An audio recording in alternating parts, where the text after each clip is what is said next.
ఎండకిట్లు బాగానే వస్తుంది. చిత్తూరు జిల్లాలో స్థానిక సమస్యలపైన సిపిఎం ఆధ్వర్యంలో ప్రజా చైతన్య యాత్ర ఈ రోజు నుంచి ప్రారంభించాం. ఈ ప్రారంభంలో పలమనేరు ప్రాంతంలో పలమనేరు పట్టణంలో ప్రజా సమస్యలన్నీ కూడా గుర్తించడానికి ఈ ప్రజా చైతన్య యాత్ర నిర్వహిస్తున్నాం. ప్రధానంగా ప్రజలు స్థానికంగా చాలా రకాల సమస్యలతో మౌలిక వసతులు లేక ఇబ్బందులు పడుతున్న పరిస్థితి ఉంది. అదేవిధంగా పింఛన్లు రాకుండా ఇబ్బంది పడుతున్న పరిస్థితి ఉంది.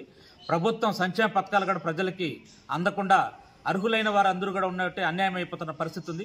ఇలాంటి సమస్యలన్నింటినీ కూడా గుర్తించడానికి ఒక 5-6 రోజుల పాటు మొత్తం సిపిఎం ఆధ్వర్యంలో ఈ ప్రజా చైతన్య యాత్రలు నిర్వహిస్తున్నాం.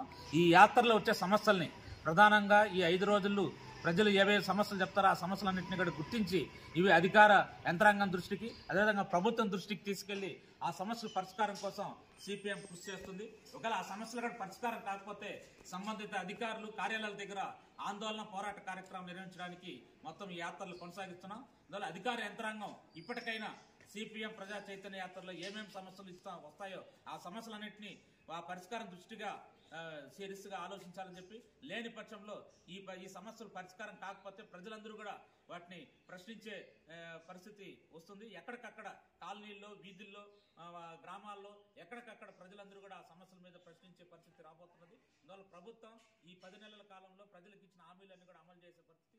విద్యుత్ ఛార్జీలు చాలా నెల పెరిగిపోతున్నాయి. ట్రూ ఆఫ్ చేస్తుంది. ఈ ఎండాకాలంలో ఈ త్రాగునీటి సమస్య తీవ్రంగా ఉంది. ఇప్పుడు ప్రస్తుతం లేకపోవచ్చు, కానీ రాను ఏప్రిల్, మే ఈ నెలలు వచ్చిన తర్వాత మొత్తం నీటి సమస్య తీవ్రతం అయిపోతుంది. అందువల్ల నీటి సమస్య ఎక్కడ తీవ్రత ప్రత్యామ్నాయ మార్గాలు చూపాలని చెప్పి సిపిఎం డిమాండ్ చేస్తారు.